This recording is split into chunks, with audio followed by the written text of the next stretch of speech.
All right, guys, welcome back to another video. It's your man Jay. So today we show you two products, the watch and the phone I'm recording with. I do have the Pixel Watch here that was sent over by Google, but I decided to pick up the Pixel 7, and that is what I'm using to record this video. So you get a taste of the quality of the Pixel 7, and then you get to see the Pixel Watch. So if you haven't seen any of my other videos, please check them out. I have a video up introducing you to the watch, showing you how to set up in detail. And then I have a follow-up video on it, letting you know how I got it set up on T-Mobile LTE. Mine is connected, so I do leave home without my phone now when I exercise. This isn't new technology, but this is only my second time having a connected watch. My first connected watch, I believe, was a Samsung watch. This is my third time. I had a Samsung connected watch when they first released, and then I had an Apple connected watch, and then this is my Google connected watch. I haven't had a connected watch in a very long time. So just bear that in mind.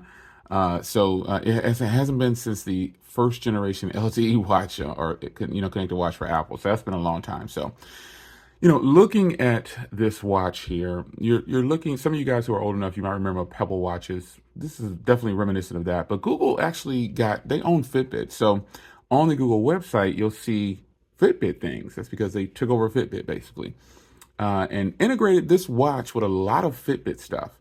Now, I've been using Fitbit for a very long time, and like I said in my previous videos, I'm not a fan of Fitbit software. So this is where this watch comes in, and it really gives a good representation of what you can do when you, have an interracial relationship. How about that?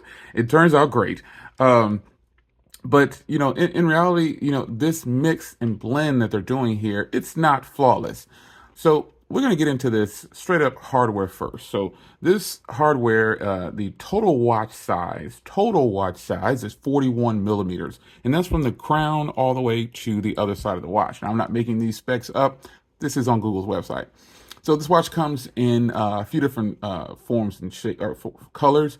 You have the champagne gold case with the hazel active band as standard.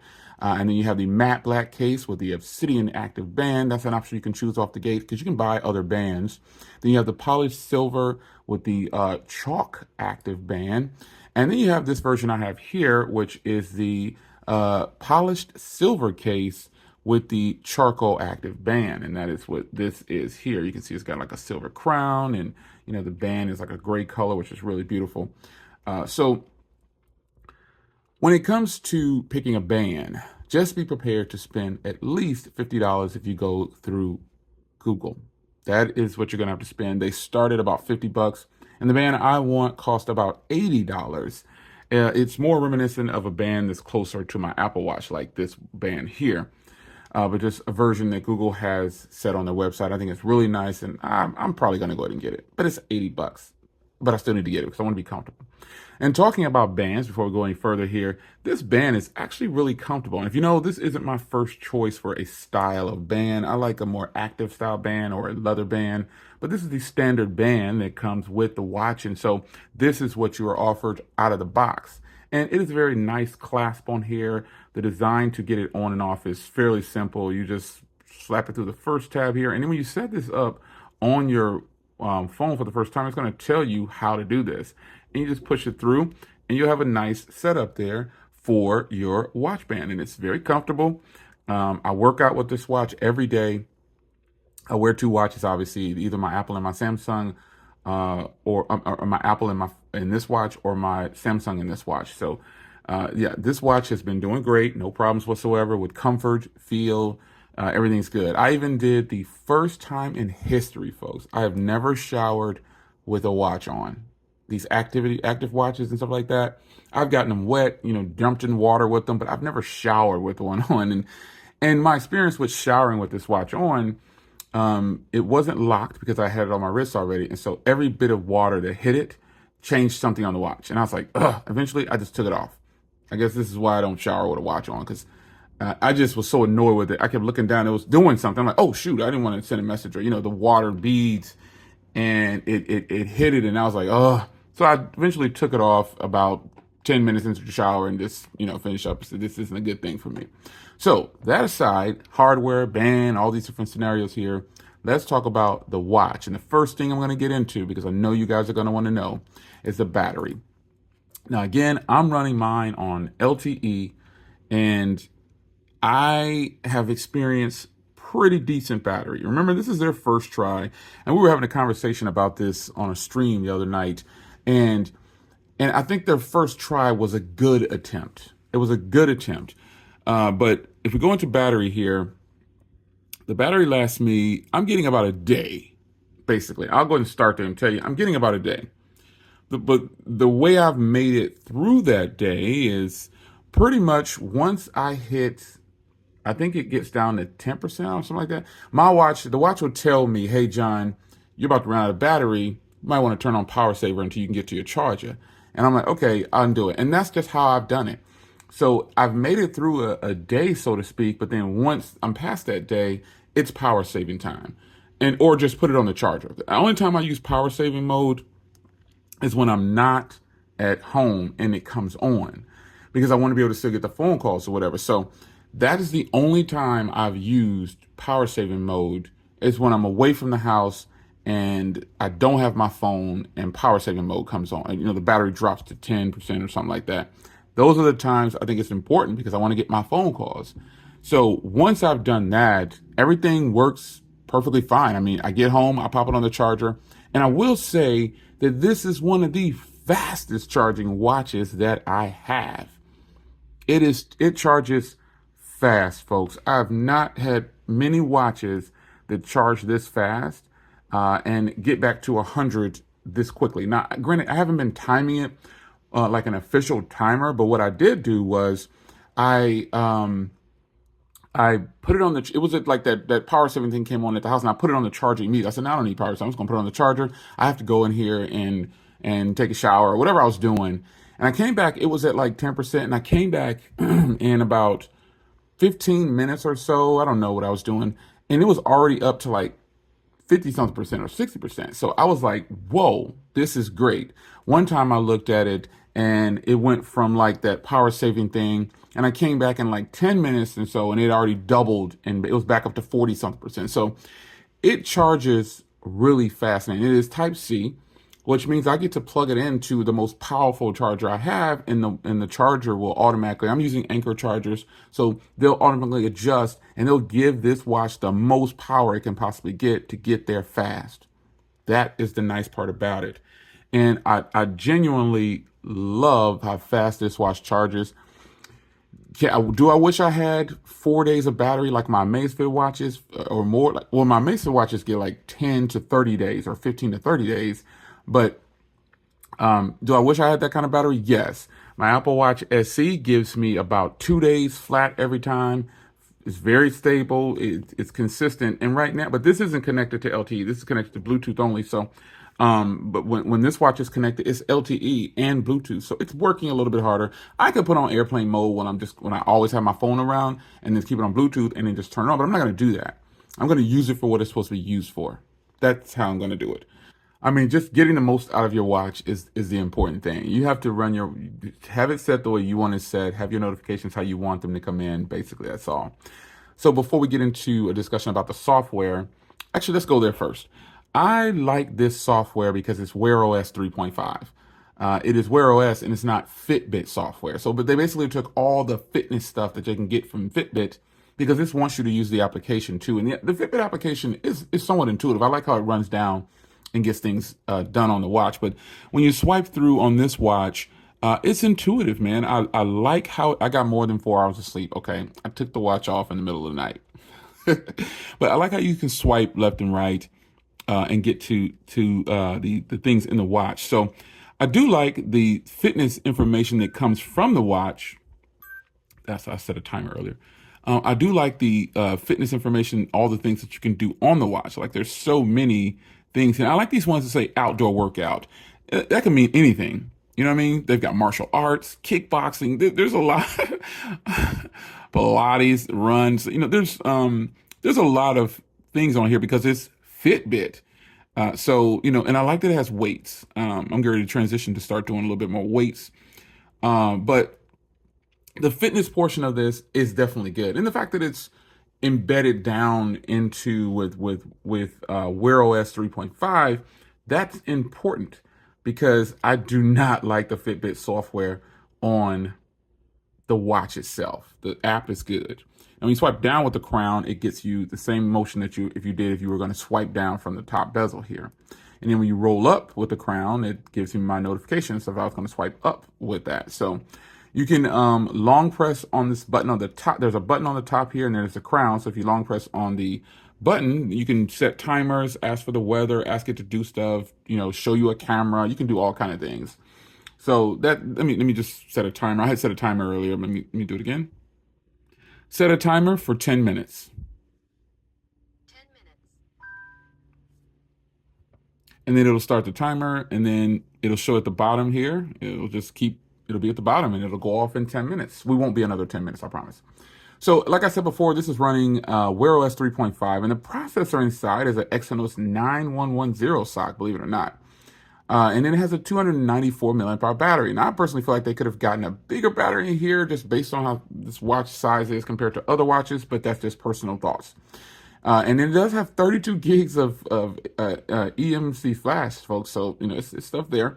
All the sensors, the blood oxygen, the built-in microphone, the speaker, everything on the watch works great. It has always on display. You can do all your Google things. You can do them, So it has a custom 3D Corning Gorilla Glass 5 setup on here, and it is 5 ATM. So you can do lots of fitness with this and get it wet. You can do whatever, and it's going to be good. Now, one thing I like about this, charging this watch before I get out of here, the charger itself, it really locks on hard. I like how it does. It stays on tight. It's a strong magnet, and I think that's important. Now, one last thing, watch faces. So if we long press here, there are a ton of watch faces that you can possibly use. I have several, but you can add more. And these are the ones that I have on the watch. They're watch faces. When you go into on the application, the watch faces, there's a lot of them. Now I like watch faces with about 5 compilations or whatever they're called, the little things.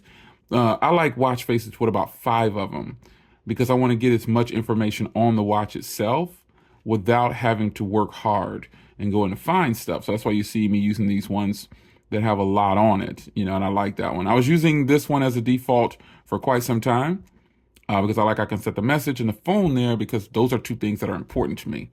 But then I can go over to the one that I was using just now, which will be this one. And you literally can set these up. You can edit them and change them how you want. So we can go into edit, and you can swipe over and see how the bottom one, okay, the bottom 2, let's change those bottom 2 there. And this is what we're going to do. I'm going to change it to, well, I'm just going to show you. This is the things that you can do with it. You can go in and change it to any of these things right here. This is why I like the watches like this, where you can have a bunch of a lot of information showing. So you can edit any of the smartwatches. It's not a big deal. It's something that you can just do. And I think that's important. So this watch, the only downsides that I see now, and again, this is their first try, there's about 3 things that I would like to see different next time. And these are all things that can actually be corrected or updated or changed or added to and make it better. So I want to start by saying, as a close out here, this is a phenomenal watch. When Google sent it over, I was surprised. I was like, good, because I actually had bought it, and then I canceled my order. I was like, fine, I'll just cancel my order, and I'll just use this one they have. So that was good for me. And I do appreciate them sending over any devices for me to test out. It is always a pleasure and an honor to be a part of the official Team Pixel group that came along years ago. I appreciate that. Now, with that being said, the watch is good. It's a good first attempt.